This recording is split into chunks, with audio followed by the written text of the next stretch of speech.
율법의 세 가지 역할을 종교 개혁자들이 강조했어요. 율법의 세 가지 역할들.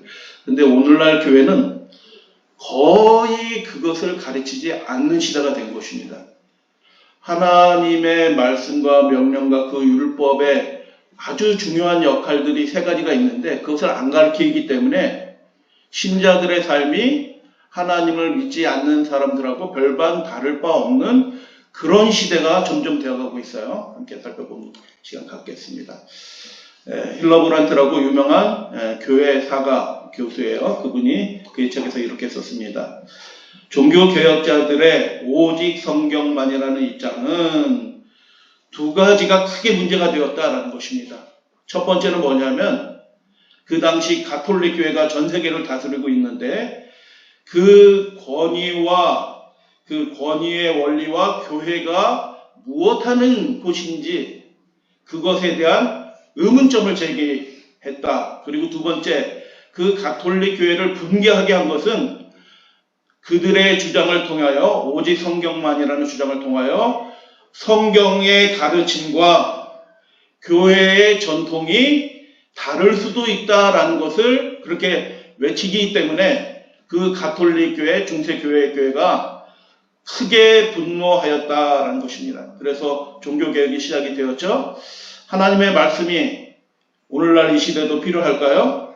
로마 시대에 바울은 1장에서 이렇게 썼습니다. 스스로 지혜 있다 하나 어리석게 되어 하나님이 없는 사람들의 실제 모습을 그 역사에 대해서 이렇게 말씀한 거예요. 23절 썩어지지 아니하는 하나님의 영광을 세 가지가 나옵니다. 첫 번째, 썩어질 사람의 영광으로 바꾸었다. 근데 썩어질 사람의 영광으로 바꾸었을 뿐만 아니라 새와 짐승의 모양으로 바꾸었다. 점점 나빠지고 있죠. 근데 거기서 멈추지 않고 기어다니는 벌레와 같은 그런 모양의 우상으로 사람들이 썩어지지 않은 하나님의 영광을 그런 우상으로 바꾸었다라고 그렇게 말씀하였습니다. 그래서 이 말씀은 하나님 없이 살아가는 인류의 모습이 점점 더 퇴락해 가는 모습을 보여주는 말씀이에요. 우리가 죄된 인간이에요. 그래서 하나님의 말씀이 끊임없이 우리의 영을 깨우치고 우리의 영을 감화시키지 않는다고 하면 우리의 죄된 본성이 점점 살아나서 우리를 더 불행한 쪽으로 점점 이끌어 주는 것입니다. 그래서 여전히 우리가 예수 그리스도 안에서 거듭나고 주님을 구주로 믿고 있지만 우리 안에 무엇이 있다? 죄된 그 본성의 그 쓴뿌리가 남아서 그 본성이 거룩한 영에 의해서 통제되지 않으면 점점 불행한 쪽으로 자꾸 우리의 삶이 결정하도록 우리의 본성이 충동질을 한다라는 것입니다. 실제로 미국에서 있었던 일이에요. 텍사스주 그 남쪽으로 가면 이렇게 대서양 이렇게 있잖아요. 멕시코만 해안가에 위치한 좋은 호텔이 있는데 사람들이 종종 와가지고 그 발코니 바로 앞에 바다니까 발코니에서 낚싯대를 슉 던져서 낚시질을 하는 거예요. 그래서 호텔 측에서는 어떻게 했냐면 발코니에서 낚시하지 마세요 하고 이렇게 붙여놓은 거예요. 그 안내판을 붙여놨더니 사람들이 어떻게 하냐면 발코니에서 낚시를 할 수 있네 하면서 그게 없어지지 않고 오히려 사람들이 일부러 그 호텔에 올 때 뭐가 좋아요? 낚싯대가 좋아서 발코니에서 낚시를 하는 거예요. 이게 사람이 죄된 본성이 있는 거예요. 그래서 호텔 측에서 고민하다가 어떻게 했냐면 발코니에서 낚시 금지라는 팻말을 안내문을 떼버렸어요. 안내문을 떼니까 이상하게 또 그 낚시하는 사람들이 싹 없어진 거예요. 아무것도 하지 않기 때문에 사람들이 좋아진 게 아니고 여전히 우리의 본성 가운데 뭐가 있어요? 좋은 것을 거스리는 이렇게 죄된 본성들이 있다라는 것을 보게 됩니다. 1517년이 종교개혁이 일어난 해예요. 근데 그 종교개혁을 하나님께서 일으키신 거룩한 불꽃이에요. 그런데 그 당시 형편을 알면 하나님이 정말 종교개혁을 일으키실 수밖에 없었구나라는 것을 알게 됩니다. 얼마 전에 미국의 가장 유명한 기독교 저널이 있어요. 크리스티애니티 투데이에서 개신교 종교개혁에 관한 서적 10권을 추천을 한 거예요. 크리스티애니티 투데이에서. 그래서 제가 이 기사를 보면서 여기서 추천하는 책은 신뢰할 수 있다라고 생각해서 그 책 10권을 전부 다 이렇게 구해서 제가 부분적으로 지금 읽고 있는 중인데, 그 책의 한 책에서 이렇게 얘기합니다. 종교개혁에 대해서. 그 당시 문맹률이 굉장히 높았다. 사람들이 무지했다. 잘 몰라. 뭐가 뭔지 잘 몰라. 신앙에 대해서. 그래서 당신이 신앙에 대해서 이렇게 물어보면 대답할 수 있는 사람이 별로 없었기 때문에 그냥 교회가 가르치는 걸 그냥 믿어요 하면은 그 무지가 덮여가는 거예요. 아주 소수의 사람들만이 성경만을 무기로 삼아서 학문적인 신학자들에게 질문하면서 그들을 당황하게 할 만큼 그 믿음의 지식이 있는 사람들은 아주 예외적인 소수밖에 없었다. 그러니까 하나님의 말씀을 잘 모르니까 교회 시대인데 미신과 마법, 점성술 뭐 이런 것들이 막 사람들한테 유행을 하는 거예요. 말씀이 없으니까. 그리고 십계명에 대해서 하나도 모른다, 백성들이. 교회 시대인데도 십계명에 대해서조차도 몰라. 그래서 어떤 마을에서는 첫째 계명을 무엇이라고 사람들이 알고 있냐면, 여러분 십계명의 첫째 계명이 뭐예요? 우리 성도님들은 잘 알고 계시네요. 그런데 그 당시 중세시대 교회 시대예요. 교회 시대에 태어나서 교회 시대에 잠드는 그런 시대에 첫째는 다른 목표를 내 인생에 두지 말라라고 그렇게 얘기한 거예요. 신이 아니라 다른 목표를 두지 말라. 뭐 이렇게 알고 있는 거예요, 사람들이. 십계명에서 아무것도 몰라. 그리고 한 마을에 이렇게 사람이 방문해 봤더니 막대부르크라고 유명한 곳이에요, 사실은. 시골 촌동네는 아니에요. 그런데 그 마을에서 52가구 중에서 주기도문을 아는 사람은, 자, 주기도문 한번 외워볼까요? 시작! 하면 다 아실 거잖아요. 그죠? 그런데 주기도문을 알고 있는 사람은 3명밖에 없어. 그 기도도 모르고 무엇도 몰라요? 십계명도 모르는 그런 시대예요. 교회 시대인데. 오늘날 이 시대의 교회가 그렇게 되지 않게 되기를 원합니다. 하나님을 믿노라라고 얘기하고 예수님을 주로 고백하지만 하나님의 말씀에 대해서 아무런 지식이 없어. 그러면 어떻게 사냐 하면 믿음은 껍데기고 실제로는 세상 사람들처럼 그냥 일주일을 그렇게 살아버리고 마는 거예요. 또 계속 말씀을 드려요. 일요일을 어떻게 보내는가? 경건함이 없다. 그 당시에는 안식일을 일요일로 생각을 했기 때문에 경건함이란 건 하나도 찾아볼 수가 없었다. 그래서 루터가 종교개혁을 하면서 시작하자마자 그가 제일 먼저 한 일 중에 하나가 뭐냐면 교리 문답이라고 그래요. 책처럼 이렇게 쭉 서술형으로 쓰면 사람들이 읽어낼 수가 없어. 뭔 뜻인지도 몰라. 읽으면 이해를 해야 되잖아요. 들으면. 근데 이해를 못하니까 문답식이에요. 이것은 무엇인고 이것은 이것이다. 이런 식으로 교리문답을 그렇게 만든 카테키즘이라고 얘기해요. 소교리문답을 만들었는데 이게 신앙교육을 위해서뿐만 아니라 일반적인 교육 수준이 너무 낮아가지고 그냥 이야기를 이해를 못하는 거야. 그래서 일거양득의 양면적인 그런 관심을 가지고 교리문답이 이렇게 출간되었다라는 것입니다. 그 당시 수많은 사찰 기록들이 남아있는데 십계명을 이해하는 사람이, 암송하는 사람은 둘째치고 십계명을 그냥 알지는 못하는 거예요, 사람들이. 평신도들은 기독교 신앙에 대해서 아무것도 몰라. 우리가 믿는 믿음의 도에 대해서 아무것도 몰라. 그런데 그런 모습이 평신도에게만 그런 모습이 아니라 성직자들조차도 별 다를 바가 없었다라는 것입니다. 제가 이 책들을 읽으면서 깜짝 놀랐어요. 야, 이 모습이 지금 예수님이 다시 재림하실 때가 가까운 이 시대에 우리 교회의 형편이 혹 아닐까라는 염려 때문에 깜짝 놀라면서 읽었어요. 멜랑히톤, 독일의 종교개혁자잖아요. 멜랑톤이라고 하는 그 멜랑히톤이 한 지역에 방문해서 목사한테, 종교개혁 교회 목사예요. 종교개혁하는 그 목사인데 요즘 십계명을 가르치냐라고 물어봤어요.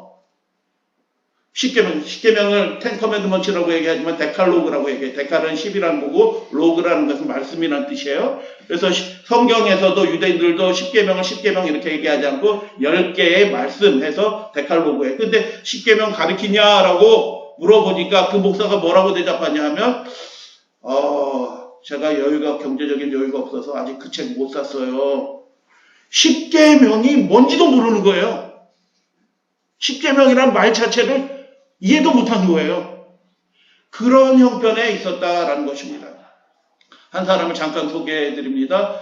루터의 동역자였고 비텐베르그 대학의 총장이었자 신학자였고 종교개혁자였던 안드레아스 카를 슈타트. 여러분 루터만 기억하시는데 제 개인적으로는 더 훌륭한 개혁자예요. 카를 슈타트. 이 사람의 그 개혁의 모습을 잠깐 소개해 드리길 원합니다. 루터를 통하여 하나님께서 종교개혁을 일으켜서 들불처럼 번져나가기 시작했어요. 독일, 유럽으로 막 번져나가는데 가톨릭이 가만히 있겠어요? 이상한 놈이 나와가지고 이상한 얘기를 하니까 교회의 권위를 무시하고 전통을 부인하고 오직 성경 막 이렇게 얘기하니까 널 와 소환하는 거예요. 안 갈 수가 없어요.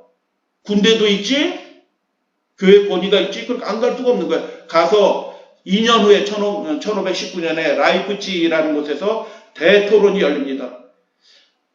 가톨릭 측에서는 요한 에크 신학자예요. 신부이자 신학자인 요한 에크가 나왔고, 개신교 측에서는 두 사람이 나왔어요. 첫 번째는 먼저 나온 사람이 아까 말씀드렸던 카를 슈타드가 먼저 나와서 이렇게 공방하는 거예요. 얘기하면 뭐 성례전이 뭐 어떤 이렇게 하면 성경의 권위 얘기하면 막 주고받고 면서 공방을 하고 사람들이 다 보고 있는 거예요. 보고 있는데 카를 슈타트가 신학자인데도 요한 에크가 교회가 그 사도 베드로의 전승을 따라서 교회가 정한 것이 그게 주님의 뜻이고 이 마태복음이 예수님이 직접 말씀하셨고 막 이렇게 하니까 카를 슈타트 막 이렇게 공방하다가 카를 슈타트가 점점 밀려가요. 그러니까 루터가 후반전 땡 하니까 루터가 올라가지고 뭐 얘기를 중요 교리에 대해서 대답했는데 교회가 지금까지 가르쳐오는데 믿음대로 하는 게 그게 예수님의 뜻이야 라고 얘기하니까 루터가 뭐라고 얘기해요? 오직 성경으로 솔라 스크립투라, 성경의 말씀에 따라 성경이 명하는 바를 우리는 행해야 된다라고 하면서 솔라 스크립투라, 오직 성경으로 라고 외치기 시작한 거예요. 그러니까 이게 전세가 역전이 되어버렸네? 뭐 교회가 이렇게 했는데 무슨 소리야? 하나님의 말씀에 맞아야지 하면서 하니까 역전이 돼서 요한 에크가 점점 밀려가지고 분위기가 요한 에크가 몰려서 이 가톨릭 세력이 이 논쟁, 대토론에서 패하는 것처럼 딱 보이는 그 순간에 근데 그게 작전이었더라. 요한 에크가 비상한 사람이에요. 일부러 루터가 튀어나올 줄 알고 그렇게 작전을 쓴 거예요. 그래서 막 밀리는 척 하다가 이제 토론회가 거의 마무리를 될 점 요한 에크가 뭐라고 얘기하냐면 루터 네가 자꾸 말끝마다 오직 성경으로 이렇게 얘기를 하는데 너는 오직 성경으로 하면서 왜 안식일을 제7일 안식일을 하나님의 계명대로 안 지키고 일요일 날 예배를 드리냐, 교회가 정한 일요일 날 예배 드리느냐라고 공박을 하는 거예요. 그러니까 루터가 갑자기 그 하나님의 계명 안식일 네 번째 계명으로 가톨릭교에서 공격을 딱 하니까 할 말이 없는 거예요. 하나님의 말씀에는 분명히 제7일 안식일을 기억하여 거룩히 지키라라고 하나님이 친히 써주셨거든요. 그것을 교회가 바꿨어요. 뭐 콘스탄틴이 바꿨지만 나중에 공의회를 통해서 교회가 일요일로 완전히 바꿨잖아요. 교회가 그렇게 정한 날 예배 드리면서 너는 왜 말끝마다 성경대로 하냐? 교회의 명령을 따라라. 이렇게 하는 바람에 어떻게 해요? 루터가 뭐 할 말이 없는 거예요. 성경이 분명하게 어느 날 예배를 드려야 돼요? 하나님의 날은 안식일 제7일 그날이라고 말씀하셨기 때문에. 그래서 루터가 역사적 문서들을 보면 이런 토론했다, 막 논방이 있었다, 오직 믿음으로 했다, 오직 성경을 주장했다라고 얘기하는데 실제 내용을 자세히 살펴보면 루터가 완전히 망신당한 거예요. 토론에서 실질적으로 져버렸어요. 그 다음에 무슨 일이 벌어졌냐 하면 지금도 카톨릭에서 이 종교개혁을 종교 분열이라고 얘기해요. 개혁이 아니고 분열이라고 얘기하는 겁니다. 그래서 가톨릭이 지금도 개신교를 공박하는데 뭐라고 공박하는데 니네는 오직 성경이라고 얘기하면서 교회의 권위를 부정하면서 안식일도 안 지키면서 무슨 성경대로 한다고 얘기를 하냐 라고 지금도 그 논리 똑같은 논리로 개신교회를 가톨릭에 공격하고 있어요. 지금도 그 요한에크 1519년에 요한에크가 한 그 논리가 500년이 지난 지금도 개신교를 공박하는 그 논리가 된 것입니다. 여러분 우리가 하나님의 말씀한 대로 순종하면서 살아가야 될 줄로 믿습니다. 교회가 가라사대한 것이 아무리 좋은 것이라 할지라도 교회가 가라사대한 것이 하나님의 명령에 맞지 않으면 그것은 따르면 안 되는 거예요. 우리에게 구원을 주는 것은 교회가 아니에요. 우리에게 영원한 생명을 주시는 분은 하나님이에요. 그렇기 때문에 우리가 절대적으로 순종해야 될 것은 우리를 만드시고 우리를 위해서 죽으신 그 하나님의 영광을 위하여 그분의 말씀에 온전히 순종해야 되는 것입니다. 루터가 그렇게 망신당한 거예요. 완전 망신당했어. 그리고 루터는 그 다음부터 안식일 얘기 나오면 어떻게 진절머리를 씌는 거예요. 아니 얘기하지 마. 야 안식일 그 유대인의 안식일이야. 날짜 중요한 게 아니야. 뭐 이런 식의 얘기를 하는 거예요. 근데 그 자리에 누가 있었어요? 종교 개혁을 함께 일으켰던 그 카를 슈타트 교수 총장님이 있었던 거예요. 그러니까 카를 슈타트는 앉아서 들어보니까 저 요한에크가 말하는 카톨릭식에서 말하는 얘기가 맞아요, 틀려요? 맞아요, 틀려요? 맞아요. 성경에 그렇게 돼 있으면 예배일도 성경대로 해야 되는 게 맞지. 교회가 그렇게 바꿨네? 그러면 다시 성경대로 바꿔서 예배를 드려야지. 라고 그 즉시로 그 자리에서 결론을 내린 거예요. 훌륭합니다. 여러분, 우리의 신앙이 하나님이 말씀하시면 그때 바로바로 순종하고 하나님께 최선을 다해서 하나님을 섬기고 예배하는 그런 믿음이 되기를 원합니다. 그런 사람을 하나님은 우리를 향하여 최선을 다하셨어요. 아들을 하나님의 독생자이신 예수 그리스도 그분의 아들을 우리를 위해서 희생하신 분이셔요. 그 사랑이 우리의 마음에 뿌려진 사람이라고 하면 우리가 그분의 계명을 전심으로 다 말씀 그대로 순종하는 것이 합당한 것이죠. 그래서 카를 슈타트가 1524년에 여러 가지 논문을 써요. 사실 그 전에 다른 논문들이 있는데 그 논문을 제가 살펴보니까 이런 말을 했어요. 하나님께서 히브리어의 어조에 따라 일곱째 날이 안식 중에 안식이라고 말씀하신 것은 헛된 말이 아니니 하나님이 말씀하신 대로 그 일곱째 날에 뭐 해야 된다고요? 우리도 일을 멈추고 하나님을 섬겨야 된다라고 그렇게 갈라지게 된 거예요. 여러분, 종교개혁이 위대하게 시작했는데 그 뒤로 흐지부지하게 되는 이유가 뭐냐면 철저하게 하나님의 말씀대로 오직 성경으로 개혁이 되었으면 더 많은 변화들이 일어났을 거예요. 근데 그렇게 못한 거예요. 루터가 창피를 당했기 때문에 안식일을 덮어버렸어요. 근데 카를 슈타트는 그 동역자인 카를 슈타트 총장은 어떻게 해요? 맞다. 우리가 가장 중요한 예배에 있어서 하나님의 말씀에 순종하지 않는다면 우리가 하나님의 백성인가? 아니지. 하나님의 말씀대로 기록하신 말씀대로 순종하면서 예배 드려야지라고 그렇게 말씀한 거예요. 여러분, 십계명에 대해서 오늘날 교회가 십계명을 버렸어요.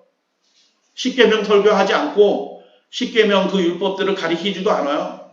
그러니까 교회가 세속이랑 똑같아 사실은.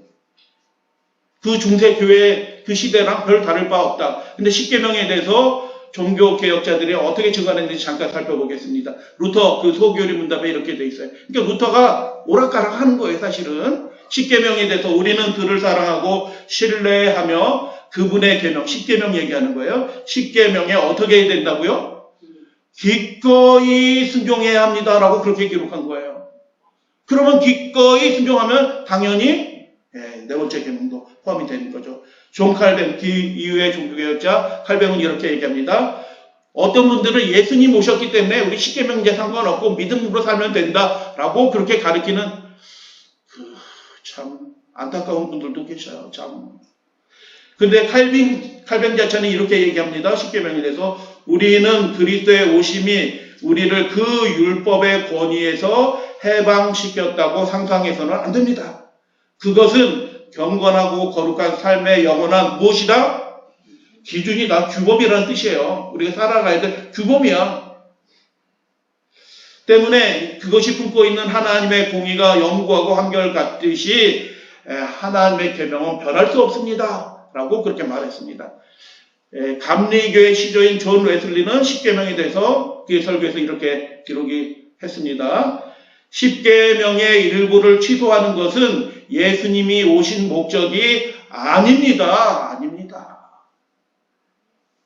모든 인류와 모든 시대에 이 십계명은 영원히 유효합니다. 왜냐하면 그것이 하나님의 존재의 본성과 연결되어 있기 때문에 하나님은 변하지 않으신 분이고 그의 말씀을 철회하신 분이 아니기 때문에 그것은 취소할 수, 일부를 바꿀 수도 없고 영원한 것입니다. 라고 그렇게 말씀하는 것입니다. 영국의 청교도이자 유명한 설교자였던 스펄전은 이렇게 그 책에서 이렇게 말씀합니다. 도덕법, 여기서 십계명을 얘기해요.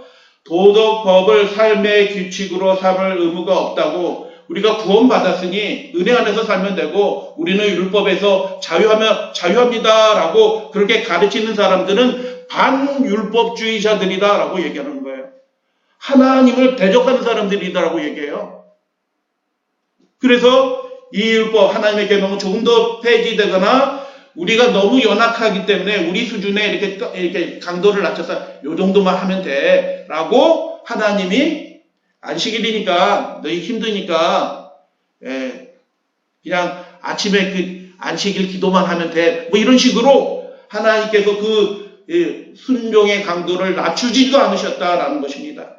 그리고 율법의 제정자 자신이신 그분이 예수님께서 실제로 그 율법의 1.1획도 남김없이 다 복종하시고 순종하셨기 때문에 그것을 바뀌었다라고 변화됐다라고 얘기해서는 안 됩니다라고 말하는 것입니다. 우리나라에서도 왔던 빌리라고 불리는 그 빌리 그레함 목사는 이렇게 얘기했습니다.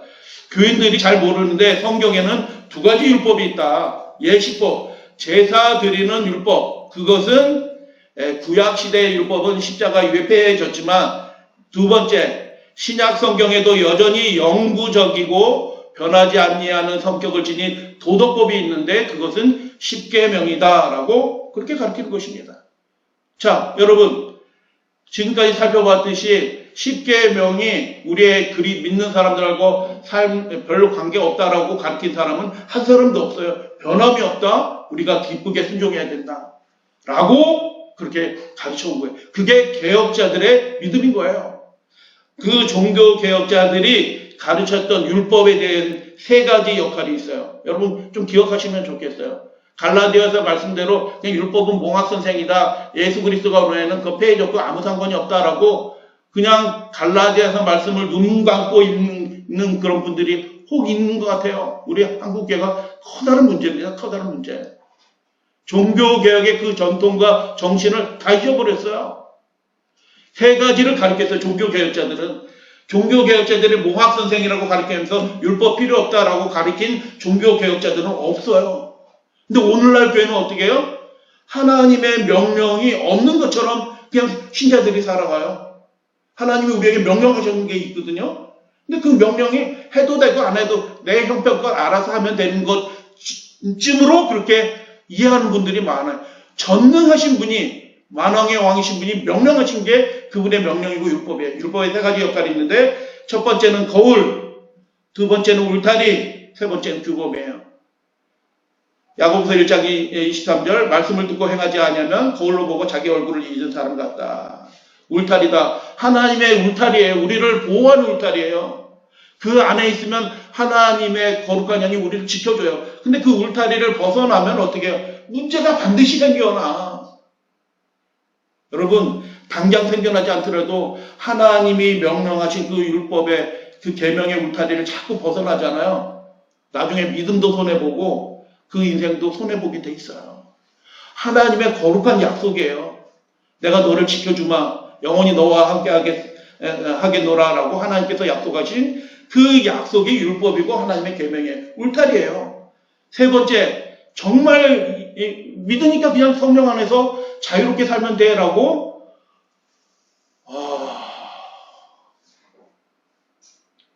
그렇게 가르치는 교회들이, 그렇게 믿는 분들이 너무너무 많아요. 그건 엄격하게 얘기하면 다시 로마 카톨릭 그 무지한 시대로 다시 돌아가는 것과 똑같아요. 종교개혁자들은 하나님의 명령, 하나님의 계명이 우리의 삶의 규범이다라고 그렇게 가르치는 것입니다. 그래서 종교개혁 500년이 지나기까지 그 누구도 10계명을 지킬 필요가 없거나 그 율법이 폐해졌다거나 중요하지 않다라고 말한 사람은 제가 일일이 다 살펴보지는 않았어요. 몇 사람만 이렇게 보여드린 거예요. 한 사람도 없다. 근데 오늘날 교회는 믿음 주여 주여 하면서 뭘 갖다 버렸냐? 가장 믿음의 핵심인 신앙의 본질적인 것은 그것인 하나님의 계명에 순종하는 그 믿음을 갖다 버린 거예요. 그래서 5가지를 잠깐 정리해 보도록 합니다. 하나님을 사랑한다면 우리가 하나님의 공의가 변함이 없는데 일부를 바꿀 수 없는 거룩한 문서인데, 그리고 이것은 의무예요. 여러분, 의무는 뭐가 의무인가요? 해도 되고 말아도 되는 건 의무가 아니에요. 반드시 해야 되는 것이 의무인 것입니다. 하나님의 명령이에요. 그 명령에 순종하는 것이 성도들의 기쁨이고 성도들의 축복이고 성도들의 특권이 되는 것입니다. 근데 그것에 반대하는 사람들이 오늘날 교회가 다 반대해요. 하나님의 계명을 순종해야 된다, 지켜야 된다면 율법주의자라고 그래. 신기한 시대가 된 거예요. 교회 시대가 완전히 거꾸로 역전이 된 거예요. 그 믿음을 완전히 포기해버린 거예요. 개혁자들의 믿음을. 그리고 신약 성경에도 10계명은 영구한 도덕법, 지켜야 될 하나님의 말씀으로 그렇게 기록이 되어 있어요. 그래서 신명기 5장에 대해서 칼뱅이 10계명에 대해서, 안식일 계명에 대해서 기독교 강요에도 해설을 해놨어요. 기독교 강요에서도 해설해놨고, 신명기의 말씀을 쭉 강의하면서 신명기 5장에 10계명이 또 나와요. 처음 들으신 분이 상당수 있는 것 같아요. 신명기 5장에도 10계명이 또 나와요. 그 장을 이렇게 해설을 쭉 하면서 거의 비슷한 논조로 하는데, 칼뱅의 말을 잘 들어보세요. 주님께서는 이스라엘 사람들에게 일주일 중 하루를 쉬는 날로 명하셨습니다. OX. 다시 한번 질문을 드려요. 이게 우리가 중세 사람처럼 말씀을 들어도 이렇게 말씀을 무슨 뜻인지 이해를 못하는 그런 사람들은 아니잖아요. 다시 한번 질문을 드려요. 주님께서는 이스라엘 사람들에게 일주일 중 하루를 쉬는 날로 명하셨습니다. 맞아요, 틀려요? 맞는 것 같기도 한데 실제로는 이게 엉터리 얘기라요. 엉터리 얘기. 일주일 중 하루를 쉬라고 말씀하지 않으셨어요. 10계명, 하나님이 친히 써주신 그 10계명 돌판에 있는 원래 그 문장 그대로 직역해서 제가 말씀을 드려요. 자고로 반드시 기억하라라는 얘기예요. 우리 번역이 너무 약해. 한글 번역, 영어 번역도 마찬가지고요. 자고로 반드시 기억하라는 거예요. 선택상이 너 까먹으면 안 돼. 언약의 문서예요. 결혼 문서예요. 하나님이 백성이 되는 문서예요. 자고로 반드시 기억하라. 그리고 우리 성경에 빠져있는 말이 있어요. 에트욤, 그 날이라는 게 빠져있어요. 그 날, 이 단어 자체가 완전히 빠져버렸어요. 그 날 하면서 강조를 하는 거예요.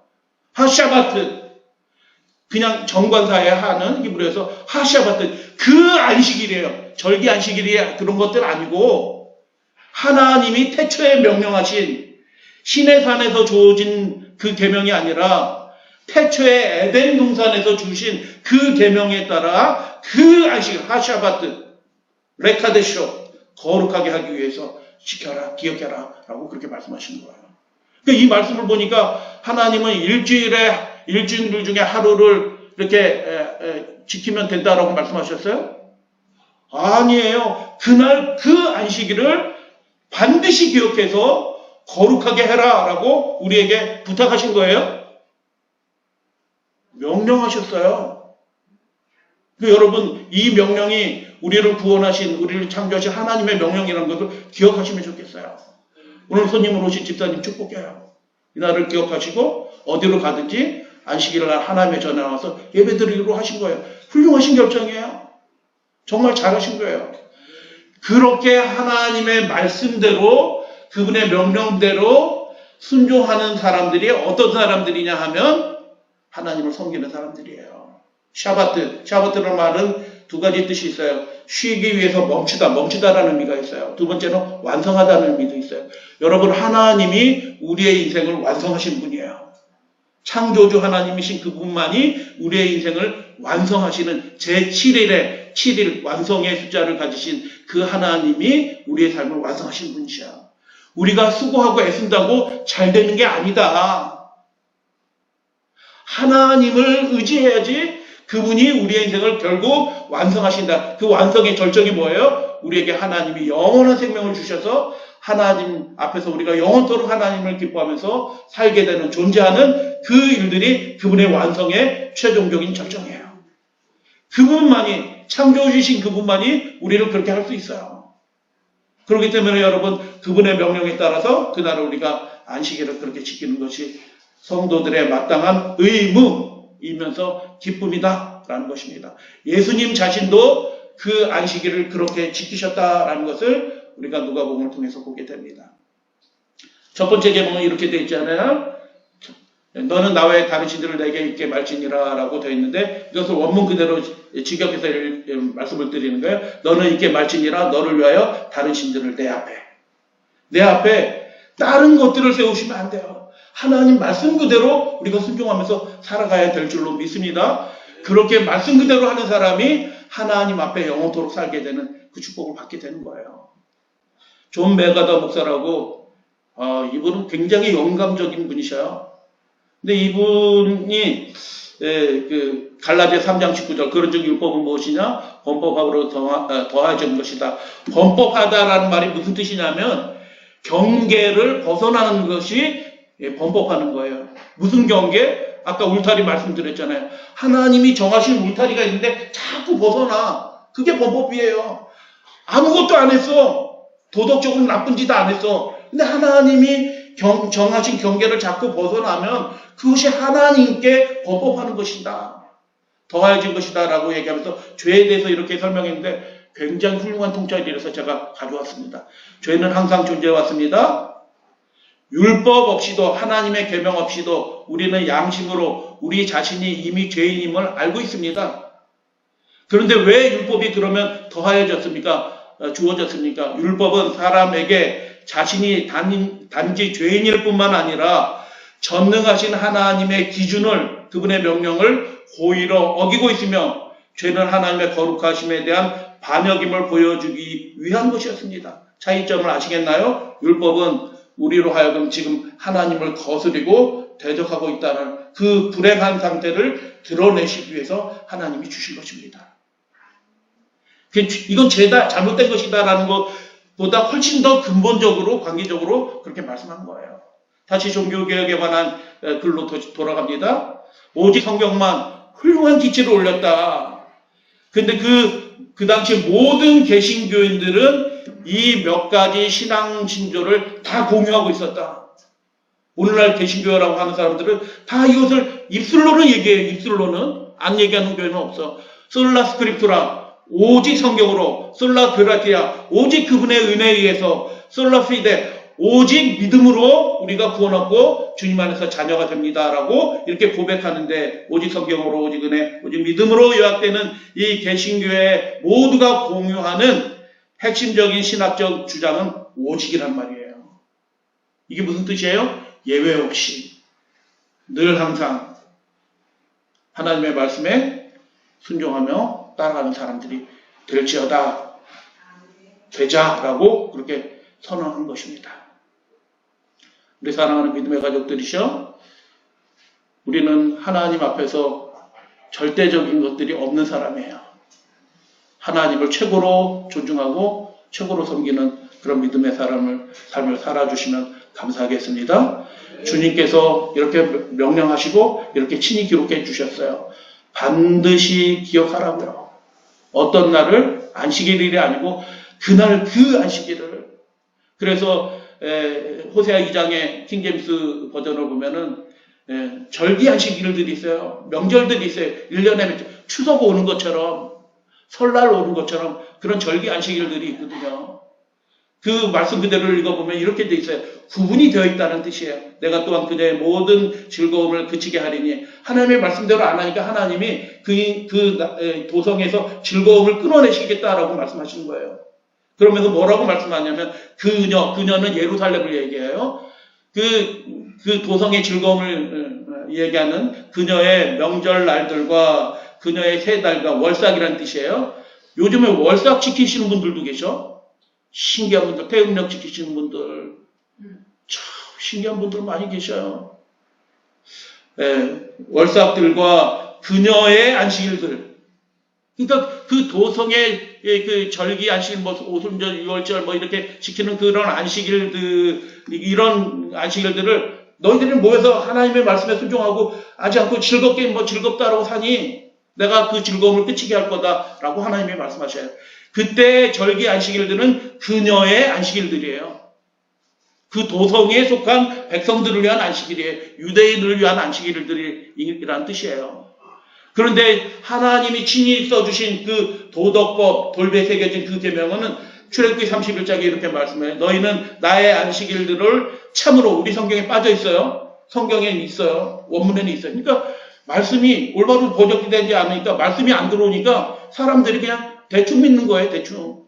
하나님의 말씀은 반드시 지켜라 라고 말씀하셨고, 출애굽기 31장은 진짜 지켜라 라고 얘기하는 거예요. 참으로 지켜라. 그래서 여러분, 우리가 하나님의 진리를 알게 된 백성이 된 것을 축하드려요. 잘 모르고 올바로 믿는 사람들은 거의 불가능하고 소수입니다. 하나님의 말씀을 올바로 알지 못하면 삶은 하나님과 상관없는 그런 삶을 그렇게 살게 돼요. 결과적으로. 여러분, 그래서 제7일 안식일은 하나님께서 반드시 참으로 지키라라고 말씀하신 그 우리의 축복이 되는 안식일이다라는 것을 다시 한번 살펴봤습니다. 그분의 임재 울타리 밖으로 자꾸 넘어가는 게 아무렇지도 않아요. 어떤 분들은 믿음이 없는 거예요. 유감스럽지만 그게 굉장히 불편해야 되고 그냥 고통스러워야 되는데, 하나님의 그 시간에 임재 울타리 밖으로 그냥 마음대로 넘어가는 일들이 너무렇지 아무렇지도 않게 그냥 벌어지고 있어요. 칼뱅 자체도 일주일 중에 하루라고 얘기한 칼뱅 자체도 그 설교문 맨 끝에 보면은 요즘 교인들이 일요일 날 예배잖아요. 그 당시 일요일 날 모여서 예배 드리는데 일요일 예배 잘 안 드린다. 어쩌다 한 번씩 온다. 그래서 그게 믿음이냐? 칼뱅도 그렇게 얘기해요. 그 설교문에서. 그 은혜를 그렇게 강조하고 믿음을 강조한 그 사람조차도. 그런데 여러분, 우리는 하나님의 말씀대로 순종하면서 사는 것입니다. 예수님께서 우리에게 주신 말씀 중에서 제일 중요한 말씀이다 라고 저는 그렇게 결론적으로 확신하는 말씀이에요. 요한복음 12장 50절 킹제임스 버전을 읽어요. 우리 성경에는 너무 뜨뜻미지근하게 번역이 되어 있기 때문에 이렇게 번역해서 읽어드립니다. 나는 그분의 계명이 영생이면을 아노라. 아멘. 그 예수님의 신앙이, 예수님의 신실하심이, 예수님의 고백이 우리의 고백이 된 사람이 되길 원합니다. 그렇게 되어주시면 감사하겠습니다. 그리고 그 모든 이야기가 마치는 요한계시록 맨 마지막에 7번째 복으로 주님께서 말씀하셨어요. 역시 킹제임스 버전을 읽어드려요. 우리 번역은 두루마기를 빠는 자들은 복이 있나니 이렇게 돼 있어서, 두루마기를 빨어? 우리가 뭐 입었나? 뭐지? 이렇게 생각이 드는데 이런 원문이 있어요. 그래서 킹제임스 버전 그 원문대로 읽어드립니다. 그분의 계명을 행하는 자들이 복이 있나니 이는 그들이 생명나무에 나아갈 권리를 갖게 될 것입니다. 라고 그렇게 말씀합니다. 믿노라라고 얘기한 사람들이 하나님의 나라에 들어가지 않아요. 믿노라라고 고백하고 그분이 명령하신 것을 진심으로 참으로 반드시 이렇게 지켜내기로 하나님 앞에서 소원하고 혹시 넘어질지라도 다시 그렇게 일어나서 하나님과 온전한 그 혼인 언약으로 들어가는 그 사람들에게 예수님께서 말씀해 주시고 요한계시록 맨 마지막 환상을 통해서 다시 한번 약속해 주신 것처럼 영생의 그 문으로 우리가 들어가게 될 때 우리 믿음의 가족들 여기 계신 분들 중에서 한 분도 빠짐없이 다 그분의 나라 복된 그 성에 들어가게 되시기를 주님의 이름으로 축복하면서 말씀을 마치도록 합니다.